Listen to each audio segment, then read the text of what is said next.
No? I have another question.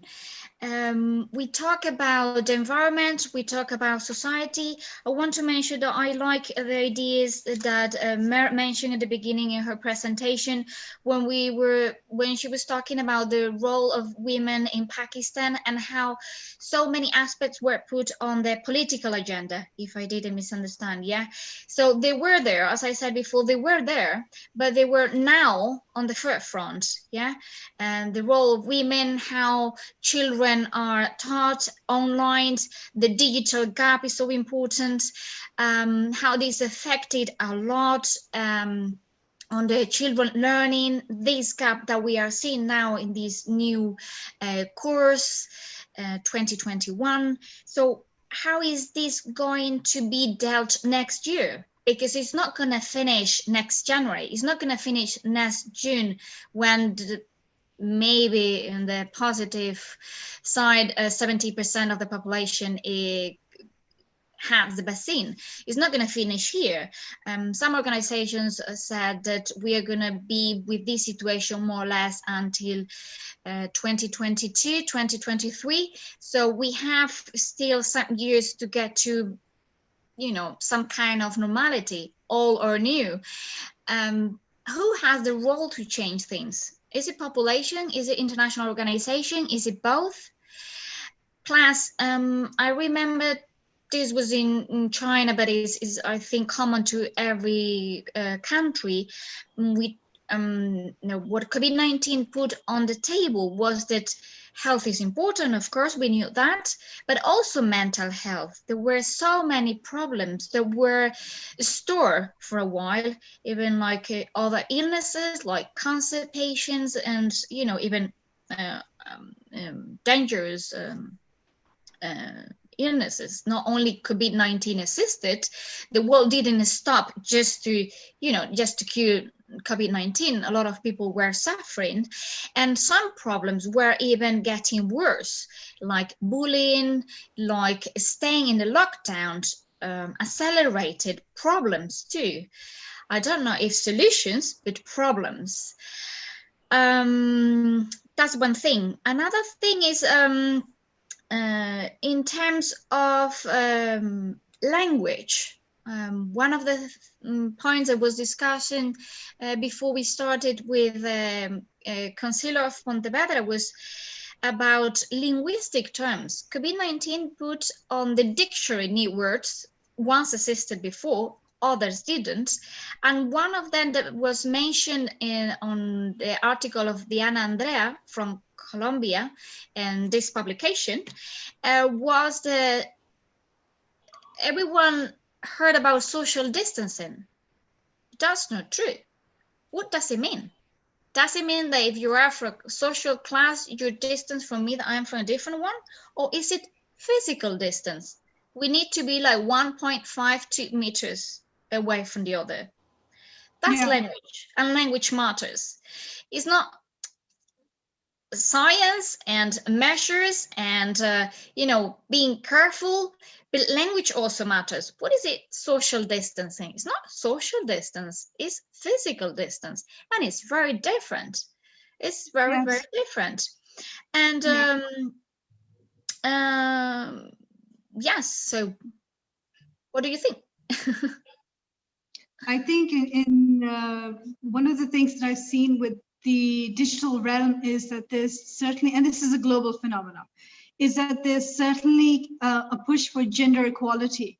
That traditionally the assumption was always that yes, men and women are online, and you know, men in developing countries. I think now there's this strong push for gender equality. Women are actively fighting to have their access to online spaces and then protecting their presence on online spaces. Because like I said, a lot more women are coming out with their identities, with their thoughts, with their, it's a whole new world. And I think women are determined to make their mark on it digitally anyway. So yes, there's definitely been an increase in the presence of women, whether it's through helping their children get an education via online schooling, and women are picking up skills. You know, when you have Gmail, Zoom, Hopin, they are learning new skills, how to utilize them, and women are certainly capitalizing on those opportunities via their small businesses, or whether it's just having an outlet, like you mentioned with mental grief. I remember I host a weekly Facebook session in which we discuss these things, and mental health was certainly there, and increasingly it was more. There was a lot more concern about it on children. How are they coping with it? I mean, let's not forget that while we've grown up in a world where we did actually know how to live without technology, these children, they don't know anything but technology. How is it going to impact them being cooped up, where suddenly they have to realize that they have their parents in their faces 24 hours, and the lines between being a teacher, between being a parent, between being a friend are being blurred. So mental health was certainly is huge, and I think more and more effort should be made, and investments should be made into actively working on understanding new patterns of human behavior that have emerged during this pandemic. And the third one was, oh, sorry, I've just lost my train of thought. What was the third issue? There was gender equality, mental health, and linguistic terms, linguistic, like social distances or physical distances. Yes, I think, Niranjan, you might agree with me on this, that when it comes to our cultures in South Asia, we're very touchy-feely. We love giving hugs. We greet each other in a very warm way. And to suddenly turn around, especially to our elder generation, which is a lot more steeped in their traditions and culture, it's seen as a mark of disrespect when somebody comes and you know, from far away, you just say salam or namaste, and suddenly they get offended because they're expecting you to physical touch is very important. You know, it's seen as a form of affection, it's seen as a form of respect. So yes, I think social distancing is something that's very difficult to maintain, which is why when people say that, oh, when we have the vaccination, everything will be all right, I don't really see that happening, because there'll be a cultural clash there. It's not enough just to get vaccinated. It's a whole new way of living. So I think social distancing is something that will take time to settle in, to understand, and to sort of appeal on a cultural level as well. I would like to just say one point. We are all talking about this global and local, and how the earlier system didn't work, and now we need to find an alternate way. But actually, like globalization was not working. That's the basic point of many arguments. That's why we are here in this situation. But I think globalization totally will not disappear, because let's say the earlier system is not in place right now, but I think because of more and more use of technology, the connectivity between people has increased, and it will increase more. So globalization will stay, but in a different way. So maybe this will redefine globalization, like we are having this meeting right now. So I think the connectivity will actually increase, people to people contact. I can see it will increase through this way. If not, maybe to a certain extent, it will make distance irrelevant. I mean, already it had, but again, this is something which has brought to the forefront, which has been brought to the forefront because of this pandemic, that now we will have more contacts with people across the world, but in a digital manner. So just that some changes in globalization will take place in this way. That's what I feel. Okay, thank you. I think it happened the same in Spain. You know, our culture is also like giving kisses, hugging, you know, touching. And this was like a cultural shock inside a culture. Like, oh, we cannot touch each other. We cannot, you know, even with the kids, there was like a debate in the kindergarten. How can I hug, social distance? That's impossible. You know, with the kids, they don't understand, like 1-year-old kid, for example. And yeah, it was exactly the same. Like, you don't meet a friend for a while and then you cannot give a kiss. It's like, you know, but that became the opposite. Not giving a kiss became respect. Like, you know, just in case, you know, I have the virus or whatever, I don't want to infect anyone. I don't want to, you know, so to be a problem. And that became the opposite. So it's like cultural shock in itself somehow. Yes.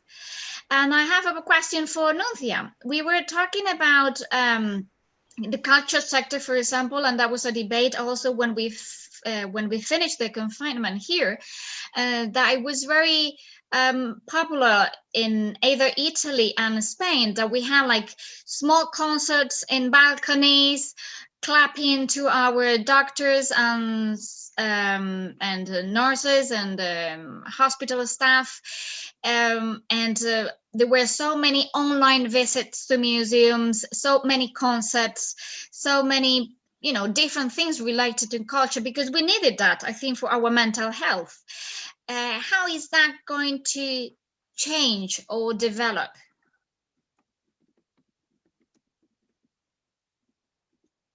Nunzia is not hearing me. You're The muted. microphone. I'm here. Just 1 minute, just 1 second, please, because I'm in a tough moment because I'm working at the same time. This is the new era. So we are working and we are speaking, and at the same time, I'm at the office and Multitasking workers is going on. of the 21st century. Yeah, welcome, thank you. Well, as you told, and I try to emphasize this in my introduction before, and the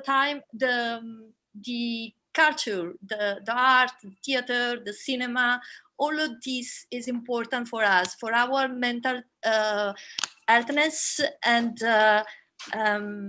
for the life in general, because we live we used to live in this way. So for us, it's very important. The initiative that we had in the first lockdown were very suggestive, and no one is expected it because it was very natural. Everyone needs to express that life is still here, and we are still living, and we are still alive. But now it's very different. People are tired. People want to go back to the life. I don't know if the new life, the old life. I don't know what is normal in this moment. So what we missed, and this the real problem that we have with the culture, is that we cannot open again the museum. We cannot go open again Pompeii. Is the most important archaeological site in the world. But all these activities needs people, and needs that people stay together, because they born to meet the people together. So I think that we need really to not only to think about new tools to intervene on it, but before of it we need and maybe Mar is she's agree with me, that we need a new method of analysis of all these subjects. We have, like, now we have a metal point, and inside are all the aspects of our life, but we not able to analyze it because we use an old method, and it was on an old life, but now we have a new reality, and we can see that the life is changing rapidly, and what all the things that we have already analyzed it, and the solution we had, then they are not good for the new reality. So we are really in a tough moment. We need to stay together, to think together, because it's not possible to stay everyone in our place, like our home for the job, and we need to coordinate all these things in an international plan. We cannot stay in our, I think that in Italy, or I think that in Spain, or I think that in India, we need to reformulate all the reality and our mind, maybe. Absolutely. Okay. And I hope that the theater, the museum, and the art and the culture is open again. We need it. Absolutely. That's very true. And I think that you mentioned about the new forms of analyses. I genuinely believe that all of that lies in cultural thought processes and cultural identities in terms of how do you live and what can you do with what you have instead of, what can you do with what you need to have from other places and other countries. It's really a matter of building a whole new life, a new way of living.